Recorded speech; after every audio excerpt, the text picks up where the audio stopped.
We don't want weight loss. Weight loss is a huge concern for our patients. So we talk about smoothies, adding as many calories as you can to any type of smoothie that you're eating. We know that your plate size used to be like this. If you see it shrinking, we need as many calories in that plate than it was when it was like this. So again, we talk about calorie packing, which is putting as many calories in every single bite that you can. People complain about early satiety.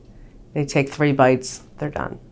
So we talk about 6 small meals a day, in addition to that calorie packing, just to get you not to lose any weight.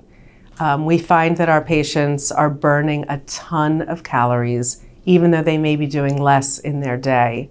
So we need to give them the energy and the calories that they need for their body to keep working.